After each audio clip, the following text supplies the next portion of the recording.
Mari kita sekarang membuka Alkitab kita dari kitab Kejadian. Kita akan membaca Kejadian pasal yang ke-20. Minggu lalu pasal 19 belum selesai, nanti saya akan singgung sedikit saja pasal 19 bagian yang terakhir. Tapi kita sekarang membaca pasal yang ke-20. Seluruh ayatnya saya akan bacakan bagi saudara-saudara sekalian. 18 ayat ini. Kejadian pasal yang ke-20. Abraham dan Abimelek. Saya bacakan bagi saudara sekalian. Lalu Abraham berangkat dari situ ke tanah Negeb, dan ia menetap antara Kadesh dan Shur. Ia tinggal di Gerar sebagai orang asing. Oleh karena Abraham telah mengatakan tentang Sarah istrinya, dia saudaraku, maka Abimelek, raja Gerar, menyuruh mengambil Sarah. Tetapi pada waktu malam Allah datang kepada Abimelek dalam suatu mimpi serta berfirman kepadanya, engkau harus mati oleh karena perempuan yang telah kau ambil itu, sebab ia sudah bersuami. Adapun Abimelek belum menghampiri Sarah, berkatalah ia, Tuhan, apakah engkau membunuh bangsa yang tak bersalah? Bukankah orang itu sendiri mengatakan kepadaku, dia saudaraku? Dan perempuan itu sendiri telah mengatakan, ia saudaraku. Jadi hal ini kulakukan dengan hati yang tulus dan dengan tangan yang suci.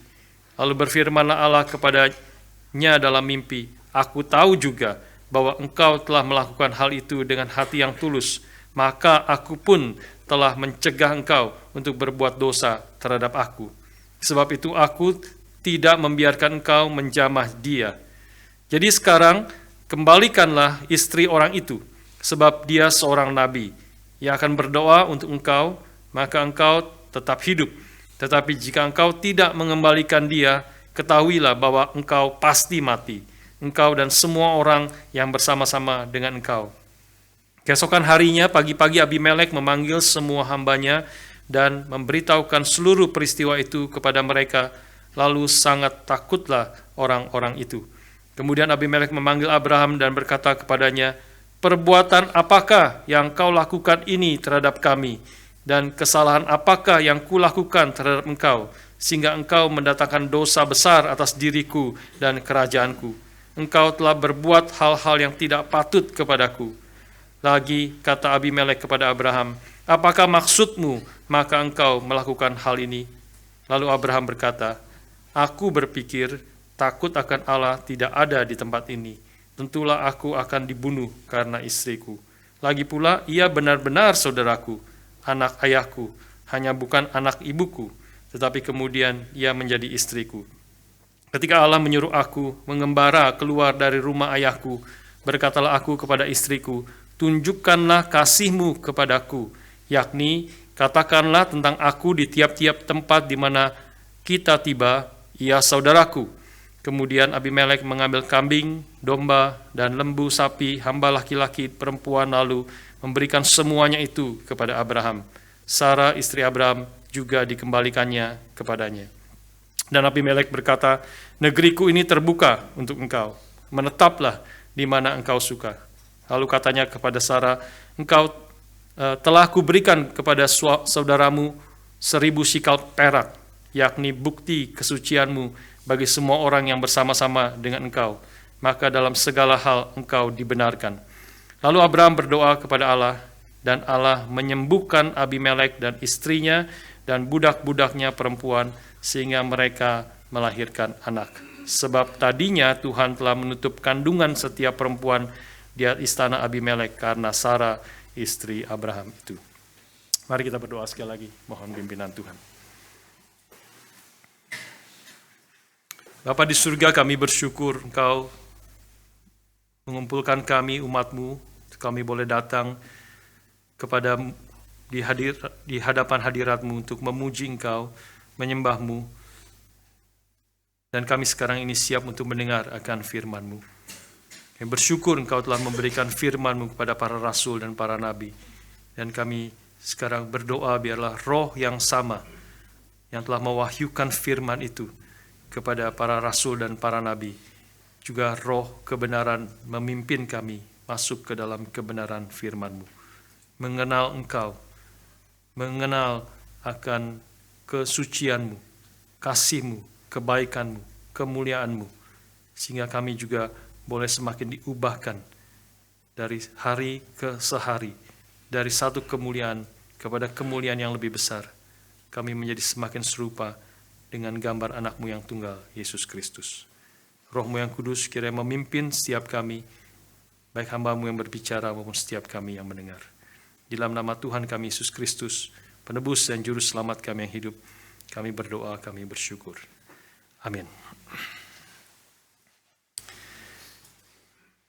Saudara sekalian, saya membaca bagaimana cara orang itu melatih kuda untuk melompat pagar. Ya, kalau di dalam latihan Olimpik itu ada perlombaan berkuda. Ya, berkuda tapi bukan adu cepat, tetapi melompat pagar-pagar, ya, melompat rintangan-rintangan yang ada. Dan seringkali orang yang melatih kuda untuk melompati rintangan-rintangan itu biasanya kuda-kuda itu pasti akan menemukan semakin rintangan itu berbeda-beda tingginya, semakin lama semakin tinggi tentu semakin sulit. Maka ada satu masa pasti kudanya itu akan berhenti di satu rintangan, dia tidak berani lompat. Ya, dia tidak berani lompat, dia telinganya ditarik ke belakang, begitu berdiri, dan kepalanya ke bawah, kakinya diinjek ke bawah ke kaki, dan dia tidak mau lompat, tidak berani lompat. Lalu dari apa yang saya baca, apa yang harus dilakukan oleh penunggang kuda ini kalau kudanya melakukan itu? Maka dia akan bawa kuda itu ke tempat yang lain. Ya, dia akan bawa kuda itu ke tempat yang lain, ke tempat yang lebih mudah lagi, lebih mudah lompat, terus balik lagi ke situ. Dia akan balik lagi ke situ. Lihat kudanya bagaimana, apakah sudah mulai agak siap, tidak siap, akan dia ajak muter lagi. Sampai berkali-kali dia akan kembali ke situ sampai kuda itu akhirnya berani lompat di dalam rintangan yang dia sebelumnya tidak berani lompat. Saudara sekalian, inilah yang kita lihat dari Abraham. Ya, Abraham kembali di sini kita membaca diperhadapkan dengan rintangan atau pagar yang sama yang seperti sebelumnya. Kalau sudah mengikuti eksposisi kita dari awal tentang Abraham, kita tahu ini peristiwa yang mirip sekali sebelumnya. Abraham sudah menghadapi akan peristiwa ini. Tetapi dia gagal di situ, tetapi Tuhan membawa lagi dia ke dalam situasi seperti ini. Supaya untuk melatih Abraham, untuk mendidik dia, untuk dia akhirnya berani bisa lompat dari pagar yang tinggi itu. Tapi kita lihat di sini nanti bagaimana Abraham tetap gagal, tetapi di dalam kegagalan Abraham, Tuhan menyatakan anugerahnya, Tuhan sedang mempersiapkan dia, sehingga dia nanti satu kali, dua fasa lagi di sini, kita akan melihat bagaimana Abraham menghadapi ujian yang sangat besar, yang jauh lebih besar daripada apa yang dihadapi di sini. Dan Abraham kemudian bisa siap dan bisa berhasil melewati pagar yang sangat tinggi itu. Saudara sekalian, kita mundur sedikit ya di dalam Kejadian pasal yang ke-19 menjadi konteks kita mengerti pasal yang ke-20 ini. Kita melihat di dalam pasal yang ke-19 kita melihat kontrasnya antara hidup Abraham dengan hidup Lot yang digambarkan di dalam pasal yang ke-19. Lot yang yang kita sudah bahas, akhirnya memang dia diselamatkan, dia tidak mati dibakar bersama-sama orang-orang di Sodom dan Gomora, bersama-sama dengan istrinya yang mati juga karena hatinya yang mendua. Tetapi kita melihat Lot yang akhirnya diselamatkan, tetapi dia seperti Paulus mengatakan dalam 1 Korintus 3 ayat 15, dia seperti orang yang diselamatkan seperti dari dalam api. Ya, dia literally seperti dari dalam api. Ya, seluruh apa yang Paulus mengatakan 1 Korintus 3, ada orang yang membangun dengan bangunan-bangunan dari apakah dari emas atau dari barang-barang yang mahal yang berharga ataupun dari kayu atau jerami. Kalau orang membangun dari kayu atau jerami, maka kalau ketika Kristus datang kedua kalinya menghakimi, menguji akan semua pekerjaannya, maka orang yang membangun dengan jerami itu akan diselamatkan, tetapi seluruh pekerjaannya itu dibakar tidak berarti. Dan dia diselamatkan tapi seperti out of the fire, seperti dari dalam api. Ini saya rasa tepat sekali menggambarkan hidup daripada Lot, ya. Meskipun dia diselamatkan, tetapi seluruh pekerjaannya itu sebenarnya terbakar habis. Bahkan secara literal, betul-betul terbakar. Lot yang memilih kenyamanan dan kemakmuran, secara ironis justru tidak mendapatkan keduanya. Seluruh hartanya habis dan dia, pasal 19 ayat yang ke-20 dan seterusnya, dia tinggal di dalam gua bersama dengan dua putrinya. Dan bahkan dua putrinya itu pun mengerjain dia. Ya, ngerjain dia sehingga dia mabuk, dia tanpa sadar dia tidur dengan putrinya satu persatu dan melahirkan anak-anak yang menjadi bangsa-bangsa yang bukan termasuk umat pilihan Tuhan, kecuali Ruth. Ya, di situ dikatakan yang tua itu lebih tua melahirkan seorang anak laki-laki dan menamainya Moab, menjadi suku Moab, bangsa Moab. Hanya Ruth yang pengecualian dari suku Moab itu. Yang lebih muda pun melahirkan seorang anak laki-laki dan menamai Ben-Ami, dialah Bani Amon yang sekarang, Bani the Ammonites yang terus menjadi musuh juga bangsa Israel. Ya, itulah akhir daripada hidup Lot yang boleh kita lihat. Meskipun dia diselamatkan, tetapi seluruh pekerjaannya sebenarnya rusak, habis, tidak binasa, dan bahkan keluarganya sendiri, istrinya mati, anak-anaknya bersetubuh dengan dia, kerjain dia, dan dia diselamatkan betul-betul karena belas kasihan Tuhan dan karena Tuhan mendengar doa Abraham. Itu menjadi kontras, ya, pasal 19 ayat yang ke 29b. Maka Allah ingat kepada Abraham, lalu dikeluarkannyalah Lot dari tengah-tengah tempat yang ditunggang balikan itu. Hanya karena anugerah Tuhan, dan Tuhan memakai Abraham doanya untuk menyelamatkan Lot. Saudara sekalian, kita sekarang masuk ke dalam pasal yang ke-20. Kita melihat Abraham tidak seperti Lot. Ya, Abraham memiliki iman yang jauh lebih besar dan sungguh-sungguh. Dia bahkan disebut sebagai bapa orang beriman. Ya, tetapi di dalam pasal yang ke-20 tadi kita baca, kita mengetahui juga meskipun dia adalah bapa orang beriman, dia juga memiliki kelemahan-kelemahan tertentu, dan bahkan dia di sini gagal sebenarnya untuk kedua kalinya di dalam pagar yang sama. Kita bisa melihat hal yang pertama di sini, kejujuran Alkitab. Ya, bagaimana Alkitab itu menggambarkan akan bapa orang beriman, pahlawan-pahlawan iman di dalam seluruh Alkitab. Ya, kalau sudah membaca, merenungkan, sangat sedikit sekali orang-orang yang sungguh-sungguh di dalam segala kesulitan, tantangan, ancaman, itu mereka setia sampai mati. Tetapi banyak sekali umat Tuhan, banyak sekali bahkan nabi-nabi Tuhan, banyak sekali bahkan raja-raja yang dipilih Tuhan itu, mereka gagal, mereka berkali-kali gagal di dalam hidup mereka mengikut Tuhan. Kejujuran Alkitab yang tidak meninggikan akan orang-orang tertentu, tetapi membawa kita menyadari bahwa mereka pun adalah orang-orang yang diselamatkan dan dipakai Tuhan hanya karena anugerah Tuhan. Kegagalan-kegagalan mereka menjadi pelajaran dan peringatan bagi kita untuk mendorong kita datang kepada Kristus, satu-satunya manusia yang telah sempurna, taat sampai mati, bahkan mati di atas kayu salib bagi kita. Kita berseru kepada Dia. Waktu kita melihat kegagalan umat Tuhan, kegagalan nabi-nabi Tuhan, kita menyadari kita pun adalah orang-orang yang telah gagal dan banyak kegagalan dalam hidup kita. Sehingga kita boleh berseru kepada Tuhan seperti Abraham, seperti umat Tuhan yang lain, raja-raja yang Tuhan pilih, mereka boleh diselamatkan hanya karena anugerah Tuhan. Berseru dan datang minta belas kasihan dan pertolongan Tuhan. Tapi kita juga belajar nanti juga banyak nabi-nabi umat Tuhan yang juga memiliki teladan yang baik.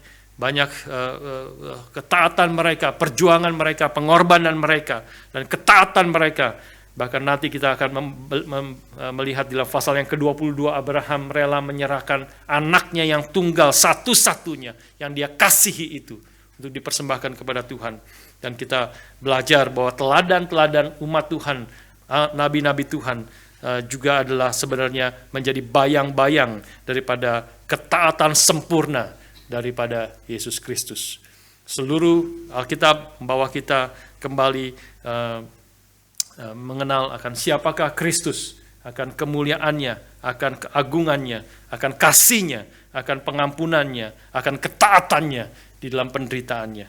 Saudara sekalian, itulah yang membawa kita boleh bertumbuh, itulah yang membawa kita boleh makin mengenal Dia. Inilah yang hari Jumat kemarin dalam persekutuan di IRF Mones saya sempat menyinggung. Kita khususnya memikirkan tentang bagaimana kita memandang Tuhan, memandang kemuliaan Kristus khususnya. Teladan hidupnya, semua apa yang Dia kerjakan, semua pikirannya, kesuciannya, pengampunan kasihnya. Kita makin mengenal Dia, makin bergaul dengan Dia, makin sadar berapa agungnya, berapa indahnya, berapa kasihnya, berapa besarnya akan Kristus itu. Kita makin mengenal Dia, kita makin diubahkan, kita makin berubah, kita diubahkan menjadi semakin serupa dengan Kristus.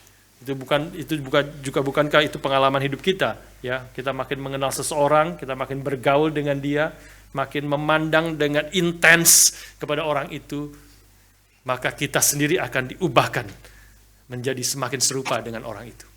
Itulah yang Tuhan inginkan juga di dalam keseluruhan Alkitab, termasuk waktu kita membaca, merenungkan tokoh-tokoh di dalam Alkitab.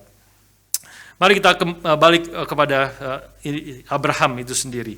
Kita melihat apa yang menjadi kegagalan Abraham di sini, ya. Pada intinya Abraham sebenarnya di sini memojokkan Sarah istrinya, atau blackmail, ya, blackmail Sarah.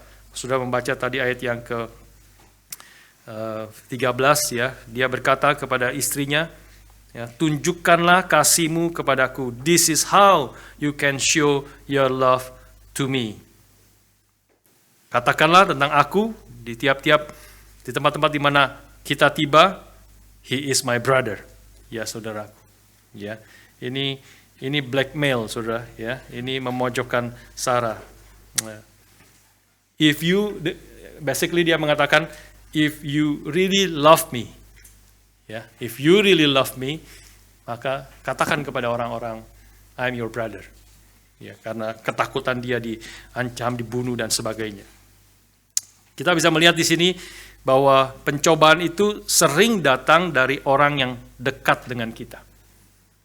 Boleh belajar sini, ya. Sering kali pencobaan itu datang dari orang yang dekat dengan kita. Kalau orang yang jauh, orang yang menjadi musuh kita, ya mungkin mereka bisa membuat kita marah dan sebagainya, ya, tetapi tidak sebesar, tidak sekuat, dan tidak sesulit menghadapi akan orang-orang yang dekat dengan kita, suami kita, istri kita, ya, orang tua kita, anak-anak kita, pacar kita, ya. Pacar akan mengatakan kepada kita, if you really love me, marilah tidur dengan saya. Ya. Saudara sekalian, itu menjadi godaan yang sulit. Kita mengasihi dan dekat, dan kalau pacar berarti saling mengasihi, begitu. Tapi kemudian twist kalimat itu, blackmail, ya. Kalau engkau sungguh-sungguh mengasihi aku, maka kita dibawa melakukan hal yang salah, yang berdosa. Saudara sekalian, sesungguhnya hidup kita, ya, sadar atau tidak sadar, itu sebenarnya berdampak pada orang-orang di sekeliling kita. Baik atau buruk, kita berdampak hidup kita, terutama orang-orang yang juga dekat dengan kita sekeliling kita. Apa yang kita katakan, apa yang kita hidupi, itu berdampak besar kepada mereka. Karena bagaimana kita hidup itu akan berpengaruh pada orang-orang sekeliling kita. Pertanyaannya adalah, apakah dampak kita itu dampak yang baik kepada orang-orang sekeliling kita? Apakah hidup kita, perkataan kita, bagaimana kita mengatur hidup kita, mengatur waktu kita, mengatur cara memakai uang kita, seluruh kebiasaan kita, apakah itu memberi dampak yang baik kepada orang sekeliling kita atau dampak yang buruk? Atau hidup kita itu membangun orang-orang sekeliling kita, atau merusak mereka? Ini menjadi refleksi bagi kita.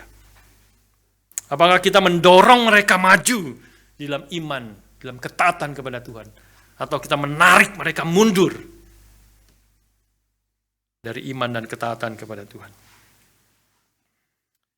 Di dalam keluarga kita, di antara teman-teman kita, di antara teman-teman OSG atau KTB, kelompok kecil yang ada, apakah hidupmu berdampak positif, berdampak membangun mereka, atau saudara justru menjadi kesulitan membawa orang hidup di dalam dosa dan melawan Tuhan, mempengaruhi secara sadar atau tidak sadar? Saudara, ini kita perlu memikirkan akan hal ini. Di dalam gereja Tuhan juga, kita semua orang kita dipanggil untuk boleh membangun satu dengan yang lain ke arah Kristus. Kita membentuk satu dengan yang lain, bertumbuh semua ke arah Kristus yang adalah kepala gereja. Tetapi kadang-kadang ada orang-orang yang ada di dalam gereja justru bukan membangun satu dengan yang lain, tapi melalui perkataan kita, melalui perbuatan kita, melalui apa yang kita kerjakan justru merusak dan membawa orang jauh daripada Tuhan. Lalu bisa kita bertanya lagi melalui apa yang terjadi di sini. Apa yang menjadi dampak hidup kita kepada orang-orang yang belum percaya? Ya, orang-orang di luar sana yang belum percaya. Kita melihat khususnya Abraham di sini, kita tahu dipanggil untuk menjadi berkat bagi segala bangsa. Ya, Tuhan memanggil dia untuk diberkati, untuk menjadi berkat bagi segala bangsa. Dan melalui dia segala bangsa akan diberkati. Seperti kita juga telah dipanggil menjadi garam dan terang dunia. Dan siapa kita yang ada di dalam Kristus. Tetapi Abraham, kita belajar dari kegagalan dia, justru dia pikir yang terburuk tentang orang-orang yang belum percaya, Abimelek dan rakyatnya. Dan dia hanya memikirkan akan dirinya sendiri, dan kemudian dia melakukan sesuatu untuk melindungi dirinya sendiri. Ya, kita mengetahui itu yang dikatakan Abraham di dalam ayat yang ke-11. Lalu Abraham berkata, aku berpikir takut akan Allah tidak ada di tempat ini, tentulah aku akan dibunuh karena istriku. Dia memberi alasan kenapa dia melakukan apa yang dia lakukan. Saudara sekalian, dengan kata lain kita bisa melihat di sini kenyamanan atau keamanan daripada Abraham itu lebih penting saat itu daripada ketaatannya kepada Tuhan. Ya, rasa amannya, melindungi diri sendiri dengan segala resikonya, dia tentu dia ada resiko yang cukup real gitu, meskipun belum tentu sebenarnya kita tahu terbukti ternyata mereka justru takut akan Tuhan ketika Tuhan menyatakan diri kepada Abimelek dan seluruh rakyatnya menjadi takut akan Tuhan. Tetapi ada kemungkinan memang dia akan dibunuh karena untuk mengambil istrinya, ya. Tetapi kita mengetahui sesungguhnya bahwa ini adalah Abraham dalam segala kekhawatirannya, dia kemudian memilih untuk tidak taat kepada Tuhan, untuk membuat satu strategi yang supaya dia menunjukkan bahwa keamanannya, rasa amannya, rasa nyamannya itu lebih penting daripada taat kepada Tuhan. Ya. Inilah yang kita sebut sebagai idols di dalam kehidupan kita. Ya, kemarin di pemuda juga kita sempat membahas khawatir. Ya, ini mungkin Abraham juga salah satu contoh. Dia khawatir, takut apa yang akan terjadi, dan kekhawatiran itu bisa membuat kita khawatir, anxious, ya, bisa membuat kita jatuh di dalam berbagai dosa. Karena khawatir, kita bisa khawatir akan masa depan kita bisa korupsi, kita bisa melakukan pencurian dan sebagainya supaya kita boleh mendapat uang untuk secure masa depan kita. Khawatir tentang tidak dapat pacar, akhirnya boleh cari siapapun termasuk orang yang tidak percaya boleh menjadi pacar saya. khawatir, segala macam bisa membuat kita jatuh di dalam dosa. Kita kemarin di Pemuda kita membahas ada perkataan Tuhan Yesus di dalam Matius pasal yang ke-6 yang menggambarkan, memberikan 7 alasan mengapa kita sesungguhnya tidak perlu khawatir. 7 alasan, janji-janji Tuhan untuk kita tidak perlu khawatir. Saudara sekalian, di dalam hidup kita juga ada berhala-berhala yang seperti tidak kelihatan ya. Berhala itu khawatir, ini memikirkan diri sendiri, rasa aman, kontrol, itu seperti tidak kelihatan. Berhala kita pikir sesuatu yang kelihatan. Kadang-kadang saya juga berkali-kali berkata bahwa seringkali anak-anak kita bisa menjadi berhala kita. Istri kita, suami kita bisa menjadi berhala kita. Kelihatan. Orang tua kita bisa menjadi berhala. Kalau keinginan mereka harga diri, kepentingan mereka, kita menganggap mereka lebih berharga daripada Tuhan, daripada ketaatan kita akan Tuhan, maka sesungguhnya dia telah menjadi berhala di dalam kehidupan kita. Karena itu Tuhan Yesus mengatakan, kalau engkau mengasihi istrimu, mengasihi suamimu, mengasihi anak-anakmu, mengasihi orang tuamu lebih daripada engkau mengasihi aku, kau tidak layak menjadi muridku. Saudara sekalian, tapi di sini kita melihat ada berhala-berhala yang tidak kelihatan, ya, yang juga mungkin kita bisa jatuh di dalamnya. Abraham, kepentingannya, keamanannya menjadi berhala dia lebih penting daripada dia taat kepada Tuhan. Berhala yang lain misalnya dalam hidup kita ada kontrol, ya, kita perlu di dalam mengontrol segala sesuatu di dalam hidup kita.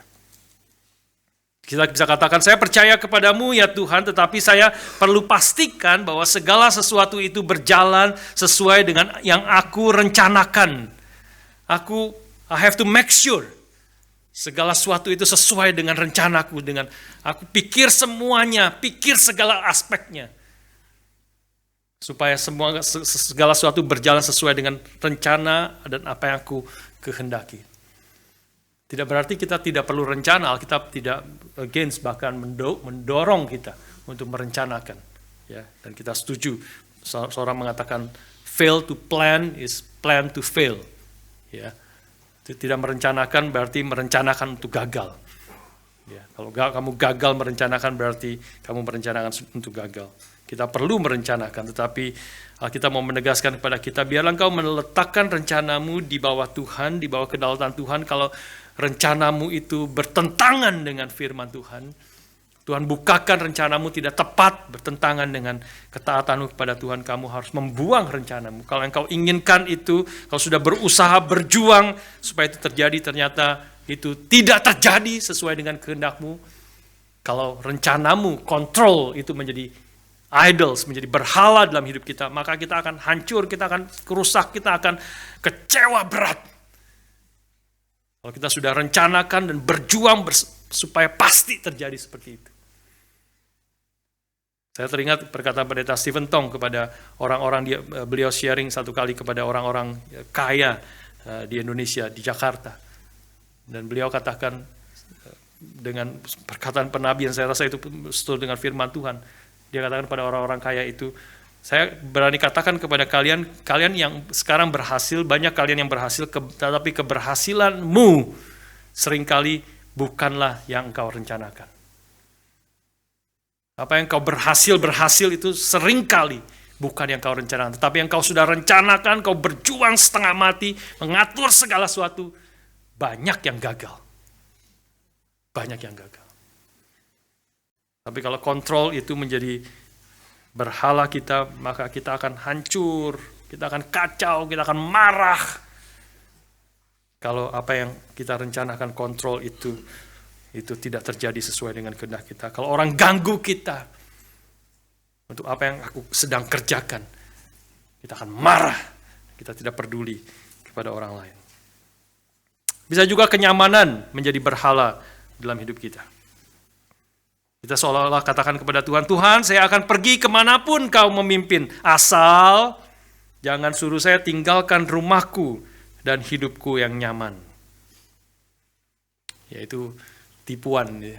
Perkataan pertama tipuan, kemanapun asal. ya. Kenyamanan kita, kehidupan kita, rasa aman, nyaman, hidup kita, segala sesuatu. Kita hidup di dalam salah satu kota yang paling nyaman di seluruh dunia. Wah, kita di seluruh dunia, saudara, ya. Banyak orang yang sudah pergi kemana-mana. Saya bertemu orang-orang yang sudah pergi keliling dunia, termasuk Pak Tong. Dia mengatakan Melbourne betul-betul salah satu kota yang sangat nyaman sebenarnya. Sangat nyaman di dalam berbagai aspeknya. Tentu tidak semua merasakan itu, ya, ketika kita sudah tinggal di dalam kota ini sendiri. Tapi kenyamanan itu bisa menjadi berhala bagi kita. Kita jaga semuanya supaya hidup kita nyaman.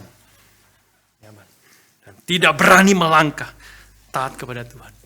Tidak berani mengorbankan, beresiko. Taat kepada Tuhan itu beresiko besar, banyak hal tidak mengerti. Kita membuka gereja di Springfield, banyak hal saya tidak tahu apa yang akan terjadi. Banyak hal yang di depan yang sepertinya samar-samar tahu, yang tahu adalah penderitaan. Yang tahu adalah kerja lebih berat. Yang tahu adalah kesulitan yang besar di depan itu. Tidak tahu secara detail. Tidak tahu. Tapi Tuhan pimpin dalam perjalanan itu, Tuhan pimpin kita, Tuhan bukakan. Tapi berani melangkah. Kalau pikir kenyamanan sendiri, ngapain susah-susah. Pekerjaan besar, church planting, satu gereja baru. Sudah pikirkan gereja kita sekarang di sini sudah begitu banyak hal yang menjadi seperti ini, banyak hal yang dikerjakan. Banyak perjuangan yang sudah ada, banyak pengorbanan yang sudah terjadi. Tentu banyak anugerah Tuhan, banyak penyertaan Tuhan, banyak sukacita yang Tuhan berikan di dalamnya. Nah, itu yang kita belum alami di sana. Kadang-kadang kita kalau lihat ke depan hanya pikir tantangan, kesulitan, pergumulan, pekerjaan, pengorbanan yang besar. Tapi kita belum mengalami anugerah Tuhan di sana. Kita belum mengalami penyertaannya. Kita belum mengalami kekuatan yang Tuhan berikan. Nah, itulah firman Tuhan mengingatkan, mengajarkan kita. Terus-menerus pemazmur banyak sekali mengajarkan kepada kita. Melihat ke belakang, menghitung berkat Tuhan, pertolongan Tuhan di dalam masa yang lalu.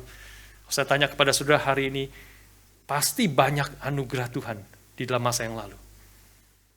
Kalau saya tanya kepada saudara, saudara ingatkah akan ada waktu-waktu yang paling sulit di dalam hidupmu? Pasti ada waktu-waktu yang paling sulit dalam hidup kita. Berbeda-beda, setiap kita beda-beda pengalamannya. Tapi waktu saya bicara waktu yang paling sulit, ternyata kita bisa lewati sampai hari ini. Kalau kita lihat ke belakang, kita pasti melihat ada anugerah Tuhan. Ada belas kasihan Tuhan. Ada pertolongan Tuhan. Sehingga kita bisa lewati. Dan kita bisa lewati karena kita mengalami juga anugerah Tuhan di dalam masa yang lalu. Pemazmur mengingatkan kita, mengajarkan kepada kita, Tuhan, Kau adalah tempat perlindungan kami turun-temurun. Pertolonganmu sangat terbukti di dalam masa-masa yang lalu. Mengingat pekerjaan Tuhan dalam masa lalu mendorong kita berani taat kepada Tuhan sekarang dan menghadapi masa depan. Menyadari di dalam tantangan, kesulitan, pergumulan, ada penyertaan Tuhan, ada kekuatan Tuhan, ada pembentukan Tuhan, ada sukacita Tuhan yang melampaui dari apa yang dunia ini tawarkan. Tapi kalau kita terus pegang kenyamanan itu, kita pegang, kita tidak melepaskan, dia menjadi berhala kita dan kita tidak pernah mengalami anugerah pertolongan, kebaikan Tuhan, pembentukan Tuhan di dalam hidup kita. Pandangan orang lain juga salah satu hal yang lain, bisa menjadi idol, menjadi berhala di dalam hidup kita. Kita bisa katakan, aku akan lakukan apa saja, asal jangan sampai orang lain, mereka itu menghina saya, mengkritik saya. Itu pandangan orang lain menjadi berhala di dalam hidup kita. Kita melakukan apapun supaya tidak menyakiti orang lain, supaya tidak konflik dengan orang lain. Bukan berarti kita cari-cari konflik, saudara ya. Tapi kebenaran yang ketaatan kepada Tuhan harus menjadi yang utama. Dan kadang-kadang ketaatan kita kepada Tuhan itu bisa menjadi konflik yang besar, bahkan di dalam keluarga. Terutama kalau keluarga-keluarga yang belum mengenal Tuhan, belum percaya kepada Tuhan, dan kita mau taat kepada Tuhan. Itu menjadi konflik yang besar. Saya katakan kepada para pemuda-pemudi kemarin, ya, ini banyak orang tua di sini, supaya orang tua juga sadar. Kadang-kadang ada orang tua, saya harap tidak ada di sini, ya, tetapi ada orang tua itu yang mau anak-anaknya ke gereja, mendorong mereka ke gereja, tapi jangan banyak-banyak. Jangan banyak-banyak. Saudara bisa mengerti, inilah banyak orang tua pikir gitu, ya. Mudah-mudahan tidak ada di sini. Ya, banyak orang tua mendorong anaknya ke gereja. Karena apa? Karena ya ada teman-teman orang-orang biasanya relatif baik lah di gereja. Ya, apalagi gereja GRI gitu. Relatif baik, ya. Berarti ada komunitas yang baik, ada pengajaran moral yang baik, paling sedikit tidak menjadi rusak, mereka ditegur, mereka dijaga supaya tidak mabuk-mabukan, tidak drug, tidak malas, tidak judi ke crown dan sebagainya. Ya, tidak berhutang hidupnya. Ya, bekerja keras. Mereka siapa yang tidak mau? Semua juga orang tua mau anak-anaknya bekerja keras, anak-anaknya hidupnya benar, hidupnya tidak mabuk-mabukan dan sebagainya, tidak free sex, ya, tidak kumpul kebo dan sebagainya, ya. Orang tua maunya begitu, tapi kalau mulai anak-anaknya sungguh-sungguh, Sabtu ikut persekutuan pemuda, ikut OSG, ikut pelayanan itu, mulai protes. Jangan banyak-banyak, boleh ikut ke gereja. Sudah melihat maksud saya, ya. Jadi pikirannya sendiri, rencananya sendiri yang dia inginkan, dan kadang-kadang anak-anak yang mau taat kepada Tuhan. Bahkan kalau anak-anak kemudian menyerahkan diri menjadi hamba Tuhan. Saudara yang kirim anak-anaknya ke sini, ada kemungkinan mereka jadi hamba Tuhan, saudara. Ya. Sudah terjadi cukup banyak. Menjadi hamba Tuhan, menyerahkan seluruhnya. Sudah studi mahal-mahal, sudah kirim anak studi mahal. Di sini saya tahu mahal sekali, international student apalagi mahal studi di sini. Mereka tinggalkan masuk sekolah teologi. Saudara rela nggak? Rela nggak? Menyerahkan diri, dipakai oleh Tuhan. Ya. Masuk sekolah teologi, menjadi hamba Tuhan, gaji kecil sekali.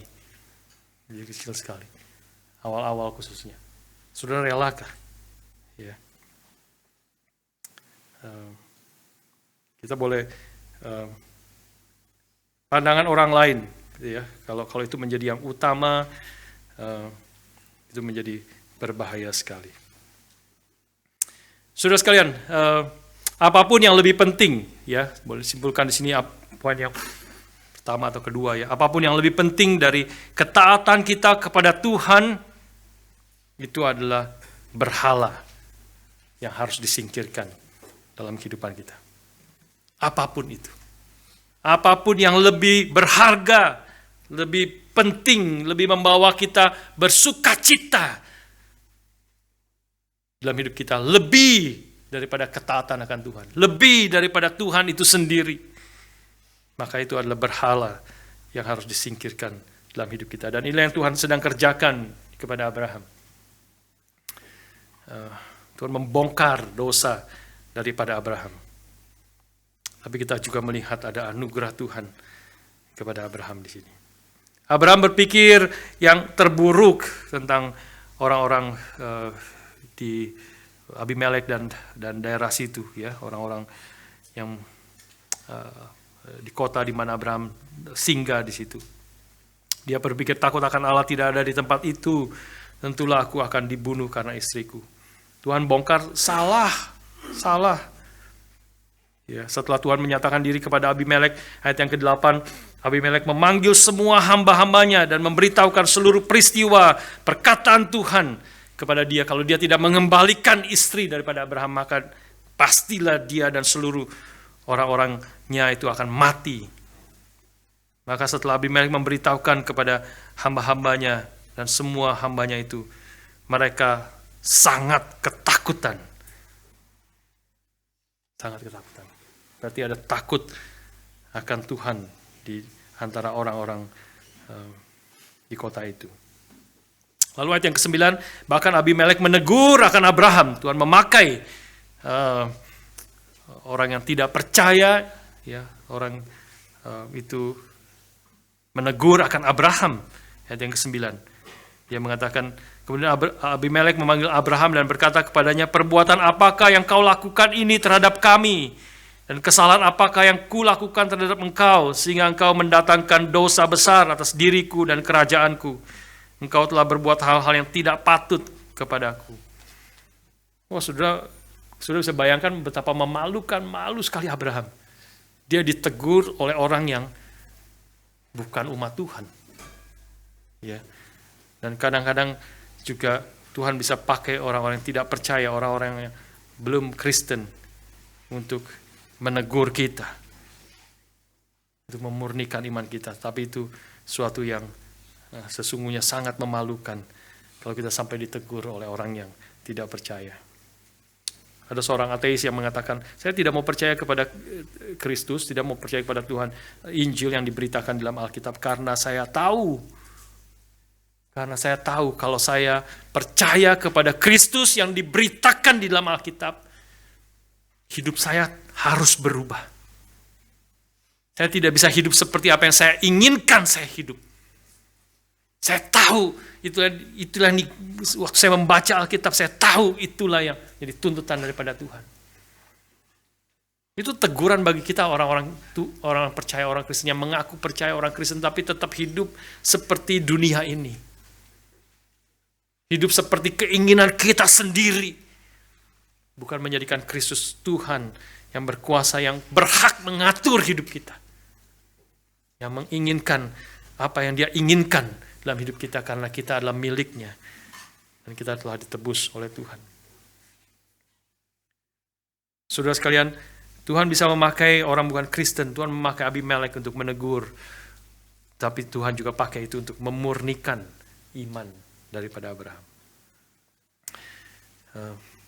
Tuhan memakai kesalahan Abraham untuk menyatakan Dia Allah yang berdaulat atas segala situasi meskipun Abraham tidak percaya saat itu, dia gagal saat itu. Kita bisa melihat setelah ditegur Abimelek, Abraham kembali dipakai oleh Tuhan sesuai dengan panggilannya. Sesuai dengan apa yang Tuhan dari awal memanggil dia untuk dia menjadi berkat bagi segala bangsa. Ayat 17 sampai 18 kita melihat di situ. Lalu Abraham berdoa kepada Allah dan Allah menyembuhkan Abimelek dan istrinya dan budak-budaknya perempuan sehingga mereka melahirkan anak. Sebab tadinya Tuhan telah menutup kandungan setiap perempuan di istana Abimelek karena Sarah istri Abraham itu. Saudara sekalian, sekarang Tuhan menyatakan semata-mata Tuhan yang berintervensi, Tuhan yang bekerja, dan Tuhan mengembalikan Abraham kembali supaya dia sekarang, tadinya dia menjadi kutuk, dia hampir karena apa yang dia lakukan hampir Abimelek dan orang-orang yang hampir dibunuh oleh Tuhan. Tapi sekarang dia kembali, Tuhan pulihkan dia, menegur Abraham, menyatakan kesalahannya, tetapi menegur dengan kasih, menegur dengan mengkoreksi dia, dengan membongkar dosanya, dengan ada anugerah Tuhan di situ. Kita bersalah, biarlah kita jangan lari daripada Tuhan, karena kalau kita jatuh ke tangan Tuhan yang berdaulat, berkuasa, yang penuh kasih itu adalah justru jatuh yang memiliki pengharapan yang besar. Karena Dia adalah Tuhan yang penuh dengan anugerah. Hari ini lagu yang kita nyanyikan mengingatkan kita terus akan hal itu. He give us more grace. Ya, kita berharap akan Tuhan di perjalanan tantangan kesulitan. Dia Tuhan yang memelihara kita. Dia Tuhan yang memberikan anugerah. Lebih lagi di tengah segala kesulitan dan pergumulan kita. Saudara juga melihat di sini sekaligus apa yang dilakukan Tuhan kepada Abraham, dan melalui Abraham, memakai Abraham sekaligus menjadi kekuatan dan penghiburan bagi Abraham dan Sarah yang sampai saat itu masih belum mendapatkan anak. Ya, belum mendapatkan anak. Sudah melihat di sini membongkar kesalahan Abraham, menegur Abraham melalui Abimelek juga, tetapi sekaligus Tuhan pakai kembali, pulihkan Abraham, dan apa yang dia doakan, Abraham mendoakan menjadi terbuka semua perempuan di istana Abimelek itu. Sekarang menjadi berkat bagi mereka semua sehingga mereka boleh melahirkan. Dan ini menguatkan Abraham dan Sarah. Ya, karena saat itu setelah 25 tahun janji Tuhan akan keturunan, akan Abraham menjadi bangsa yang besar, keturunannya akan banyak seperti pasir di laut atau bintang di langit. Tetapi setelah 25 tahun janji itu, Abraham dan Sarah juga belum dikaruniai anak. Jadi kemungkinan besar Abraham juga terus bergumul 25 tahun, saudara. Ya, 25 tahun Abraham harus terus berjalan, dan dia belum melihat menjadi realita janji Tuhan.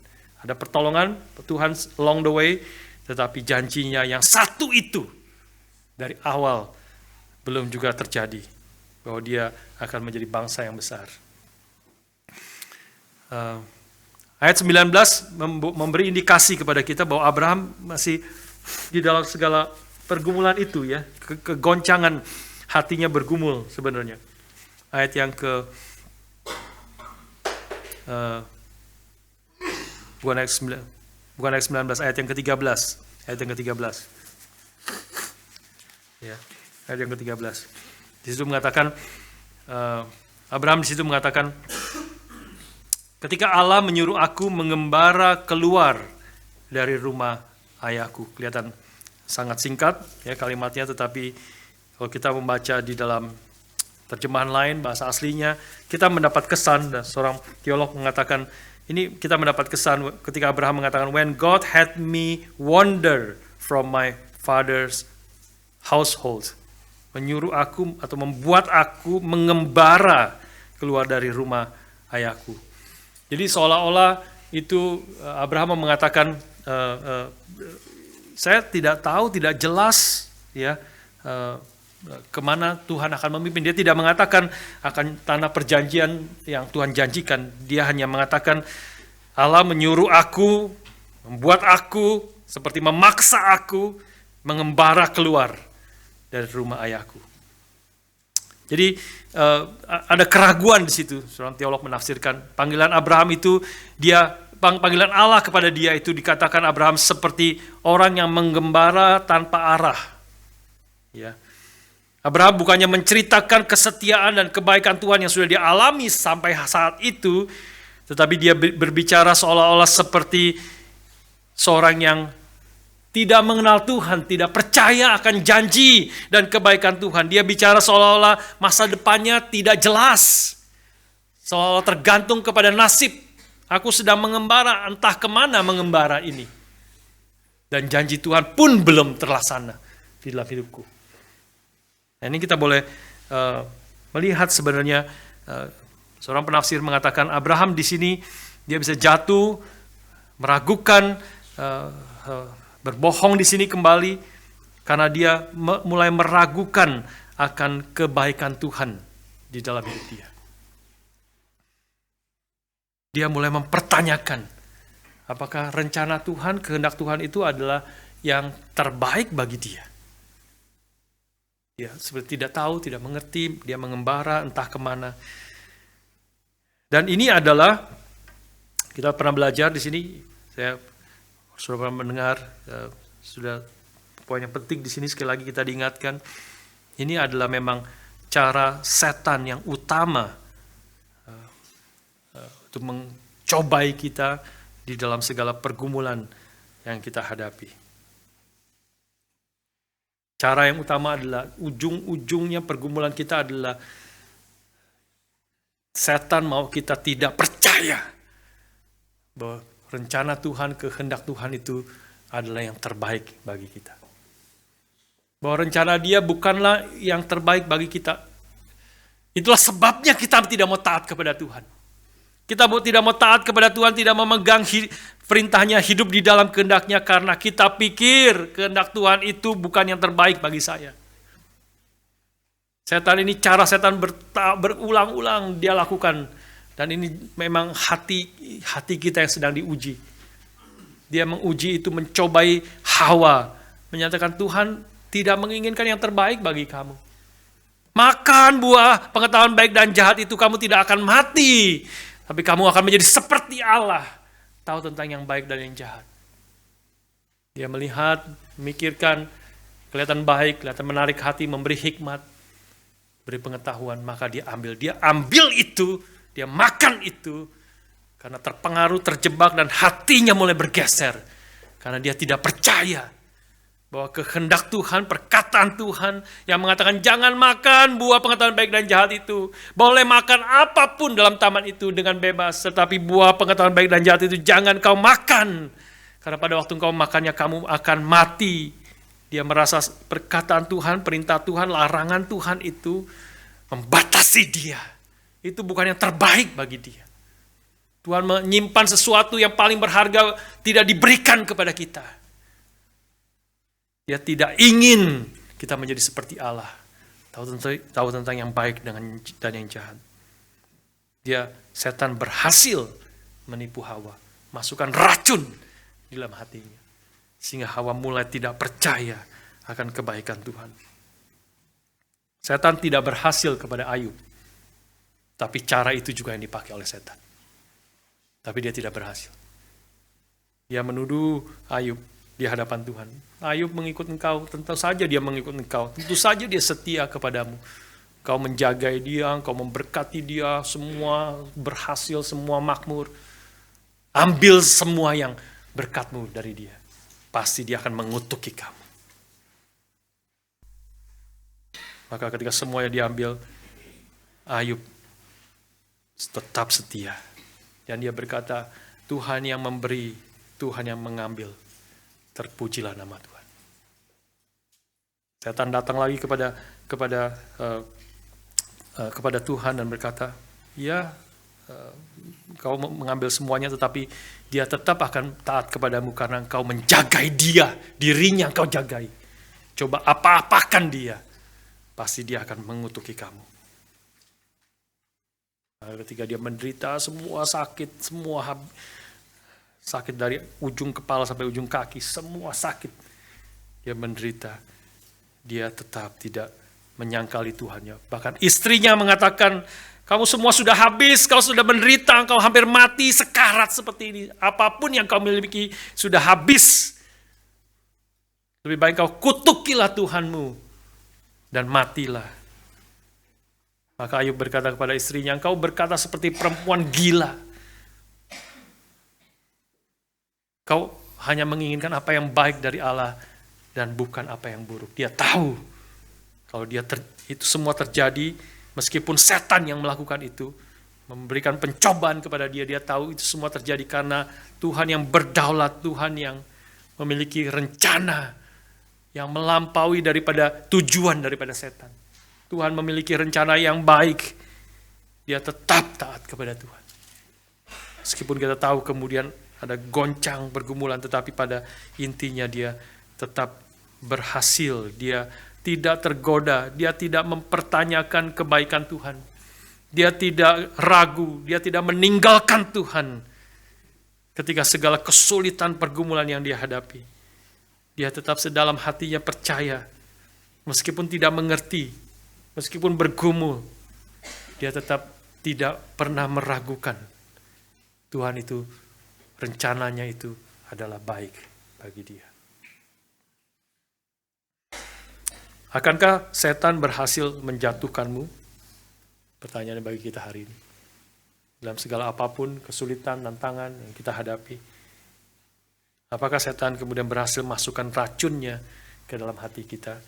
Karena ujungnya adalah itu pergumulan kita.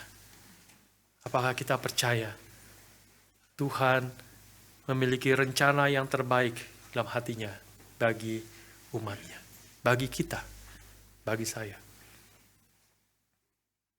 Dalam segala kesulitan, tantangan, pergumulan, apakah Tuhan sebenarnya menginginkan yang terbaik bagi kita? He has our best interest in our hearts, in His heart. Seorang profesor reform, teolog reform, Nicholas Walter Storff, dulu sekali saya pernah kutip. Ya, di Amerika satu hari dia menerima telepon dari kota yang lain di Amerika bahwa anaknya yang umur 25 tahun itu mati waktu naik gunung. Dia tahu anaknya tinggal di kota lain, sudah dewasa, senang hiking dan sebagainya, naik gunung. Satu kali dia terima telepon, anakmu kemarin itu pergi dan jatuh di atas gunung, terpleset atau apa, dan mati. Seorang profesor reform, teolog, filsuf, bergumul berat, susah sekali, ini anak yang dia sangat sayang dan kasih. Sudah 25 tahun dia membesarkan, sampai 25 tahun sudah lagi sehat-sehatnya, lagi berhasil berjuang di dalam hidup, sudah mencapai puncaknya, terus naik, tiba-tiba mati. Maka hancur hatinya, susah sekali. Dan dia menulis, mengungkapkan pergumulannya, kesulitannya itu di dalam diary tulisan dia, pergumulan dengan Tuhan. Kemudian dibukukan menjadi satu buku yang berjudul Lament for a Son. Lament for a Son. Sudah diterjemahkan oleh Momentum menjadi ratapan bagi seorang anak. Dan di dalam buku itu Nicholas Wolterstorff mengatakan, saya tidak mempertanyakan kedaulatan Tuhan. Saya tidak mempertanyakan kebaikan Tuhan. Tetapi masalahnya saya kehilangan anak. Saya mengalami kesusahan yang besar. Kehilangan anak yang saya sangat kasihi. Dan dia menuliskan di dalam buku itu segala pergumulannya, kesulitannya. Tetapi yang indah adalah, ini salah satu buku yang kemungkinan ada seorang yang mengatakan ini seperti Mazmur modern, Mazmur pada zaman ini, ya, yang mengungkapkan dengan jujur kesulitannya, pergumulannya, kesusahannya, tetapi dia tidak lari dari Tuhan, dia tidak meninggalkan Tuhan, dia justru datang kepada Tuhan di dalam kesusahan. Tuhan yang berdaulat, Tuhan yang baik, dia percaya Tuhan itu rencananya baik, tapi dia tidak mengerti. Dia tidak mengerti mengapa Tuhan izinkan itu terjadi. Dia bergumul, dia datang kepada Tuhan. Bukunya itu menjadi salah satu buku yang menjadi berkat yang besar bagi orang-orang yang menderita. Berkat yang besar bagi orang-orang yang kehilangan orang yang dikasihi dan sebagainya. Karena ditulis dengan jujur, dengan pergumulan yang real, mirip dengan Mazmur sebenarnya. Mazmur mengekspresikan jiwa anak-anak Tuhan yang sungguh nyata, yang real hidup di dalam dunia yang berdosa, penuh dengan kesulitan, pergumulan, hinaan, cacian dari orang yang tidak percaya, dan kegagalan, kejatuhan, kematian.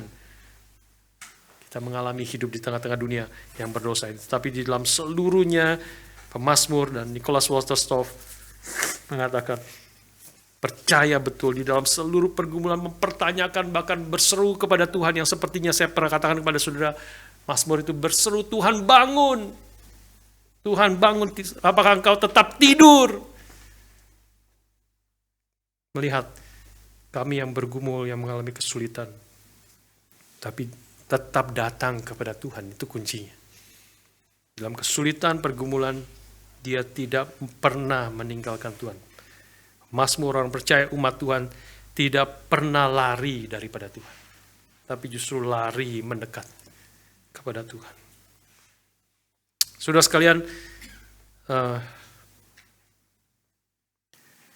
inilah yang kita boleh belajar, ya, dari segala kegagalan Abraham termasuk, ya, yang mulai bertanya, dia mulai bertanya, apakah rencana Tuhan adalah Tuhan yang baik? Apakah rencananya itu adalah rencana yang terbaik bagi saya? Dan ini sesuatu yang krusial, yang sangat penting dalam hidup kita. Kalau kita tidak percaya Tuhan memiliki rencana yang terbaik, ke maksud yang terbaik, dia maksudnya selalu adalah yang terbaik bagi umatnya. Kalau kita tidak percaya itu, kita akan jatuh dalam salah satu yang kita juga mungkin pernah bahas. Kita akan jatuh akan jatuh kepada antinomianisme. Kita akan seperti anak bungsu di dalam perumpamaan anak yang hilang itu, melawan bapaknya, tinggalkan bapaknya, pergi melakukan apa yang kita inginkan. Pasti salah satu itu akan terjadi. Kalau kita tidak percaya, sudah akan tinggalkan gereja, tinggalkan Tuhan, menjadi antinomianisme, melawan apa yang menjadi perintah Tuhan, karena kita tidak lagi percaya Tuhan itu memiliki maksud yang terbaik dalam hatinya bagi kita. Atau kalau kita tidak meninggalkan Tuhan oleh sebab apapun, mungkin ketakutan, mungkin masa lalu kita, mungkin pendidikan kita, waktu kita dibesarkan, kita tetap datang ke gereja. Kita bahkan datang ikut pelayanan mungkin. Tetapi hati kita tidak bersuka cita. Kita terpaksa di situ seperti anak yang sulung yang ada di dalam rumah. Dia tidak pergi seperti adiknya yang bungsu yang pergi meninggalkan akan ayahnya, bahkan mengharapkan ayahnya mati. Dia tetap ada di dalam rumah bekerja, tetapi dia sangat tidak suka ada di dalam rumah. Dia merasa seperti budak, terpaksa mengerjakan semuanya itu. Karena dia tidak tahu bahwa ayahnya, rencana ayahnya, seluruh maksud ayahnya itu, termasuk kehendaknya untuk dia, bagaimana dia hidup, itu adalah yang baik bagi dia. Seluruhnya jawaban kembali kepada salib Kristus. Kembali kepada salib Kristus.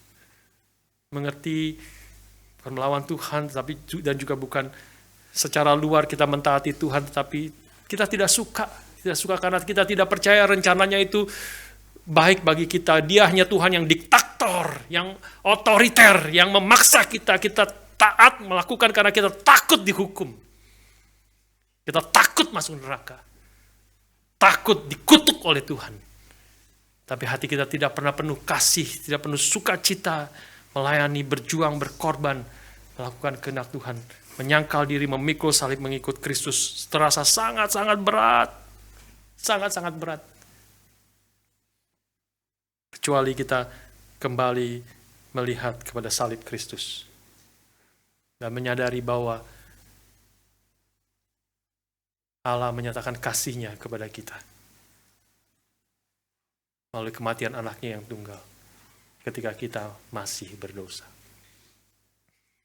Ketika kita melihat salib Kristus, maka kita tahu bahwa Dia yang tidak menyayangkan anaknya sendiri, tapi yang telah menyerahkannya bagi kita. Bagaimana mungkin Dia tidak memberikan segala sesuatu kepada kita bersama-sama dengan Dia? Bagaimana mungkin Dia tidak memberikan kepada kita segala sesuatu yang kita butuhkan? Yang kita butuhkan. Karena itu jangan khawatir, Tuhan Yesus mengatakan. Carilah dahulu kerajaan Allah dan kebenarannya. Maka semuanya akan ditambahkan kepadamu. Kau butuhkan. Dia, ya, kalau Dia tidak berikan, berarti saat itu mungkin kita tidak butuhkan. Dan mungkin yang kita butuhkan adalah kita tidak mendapatkan itu yang kita inginkan. Justru itulah yang kita butuhkan, hati kita. Untuk kita makin bersandar kepada Tuhan, bergantung kepada Tuhan. Ketika kita melihat salib Kristus, maka kita tahu sekarang bahwa Allah turut bekerja di dalam segala sesuatu untuk mendatangkan kebaikan bagi orang yang mengasihi Dia. Itu bagi orang yang terpanggil sesuai dengan rencananya. Sampai kita melihat salib Kristus, menyadari kasih, anugerah, kebaikan Tuhan yang tidak kompromi dengan dosa, anak Allah yang tunggal yang tidak berbuat dosa, yang tidak berdosa, dijadikan dosa karena kita. Supaya kita yang percaya, beriman di dalam Dia, boleh dibenarkan oleh Allah. Sampai kita mengerti itu, sampai kita menyadari bahwa kasih-Nya bukan saja kita tahu secara teori, tetapi membentuk hati kita, capture our imagination, menguasai hati kita. Kasih Tuhan mendorong kita, mendesak kita. Supaya kita boleh sungguh-sungguh menyadari kasih Tuhan itu yang menggerakkan kita boleh mengasihi Dia. segenap hati, segenap jiwa, segenap kekuatan. Membuat kita boleh mentaati Dia, mengasihi orang-orang sekitar kita, seperti Kristus telah mengasihi kita. Kita boleh mengampuni orang-orang sekeliling kita, karena Kristus terlebih dahulu telah mengampuni kita. Kita boleh taat dengan sukacita, kita boleh taat hidup memuliakan Tuhan seumur hidup kita, sampai kita bertemu muka dengan Dia. Sekarang ketaatan kita, kasih kita, ampunan kita, pelayanan kita, semuanya masih belum sempurna. Masih banyak gagal-gagalnya.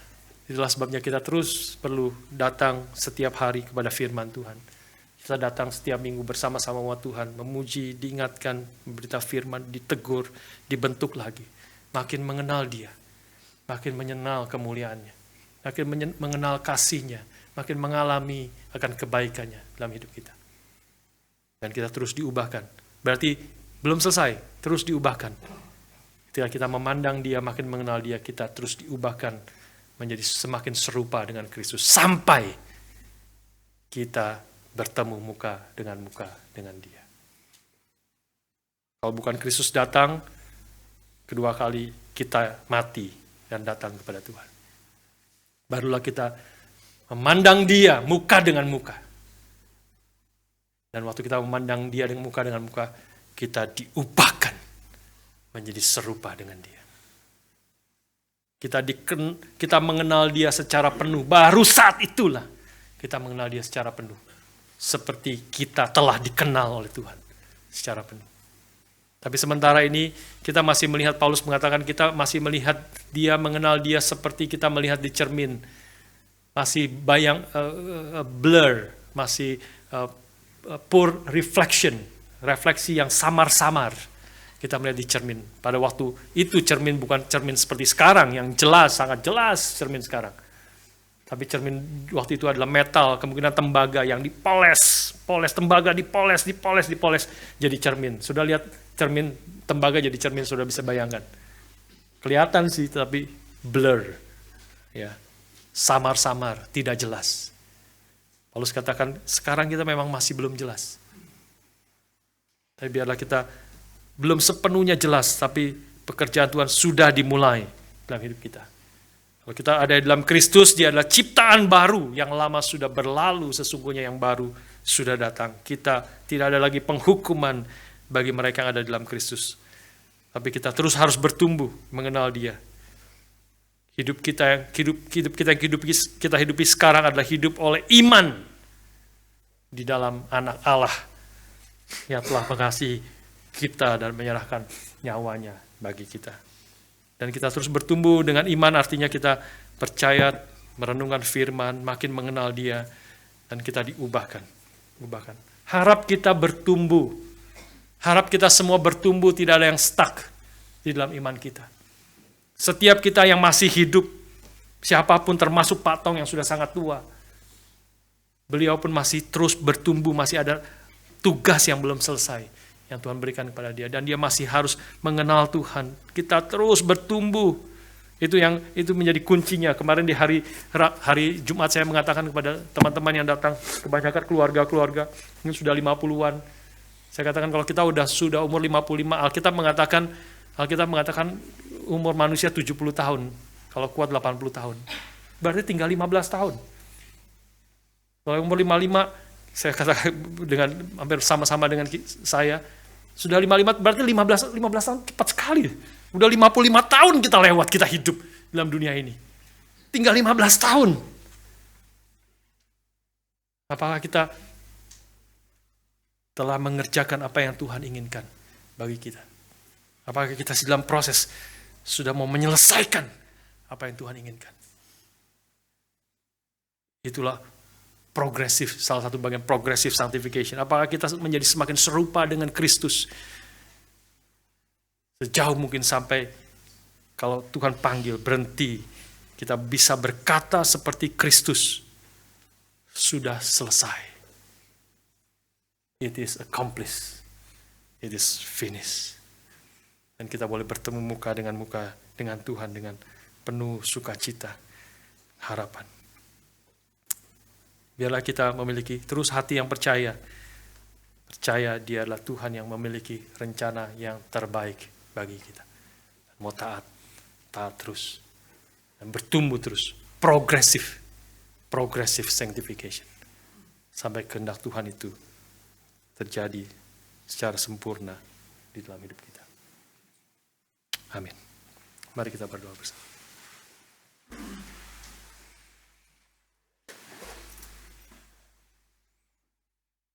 Bapa, terima kasih. Bapa, terima kasih. Bapa di dalam surga, puji terima kasih. Kita berdiri bersama-sama. Bapa, terima kasih. Bapa, terima kasih. Bapa di dalam surga, puji terima kasih. Tuhan, kami bersyukur untuk firman-Mu yang terus mengajar kami melalui contoh daripada hamba-hamba-Mu, termasuk dari kegagalan mereka. Engkau nyata Tuhan yang tidak pernah kompromi dengan dosa, tapi sekaligus Tuhan yang penuh anugerah dan belas kasihan. Kami bersyukur kami umat-Mu yang boleh mendengar firman hari ini, rencana dan kehendak-Mu bagi hidup kami. Tuhan, tolonglah kami untuk hidup di dalam rencana-Mu itu, berjalan sesuai dengan kehendak-Mu.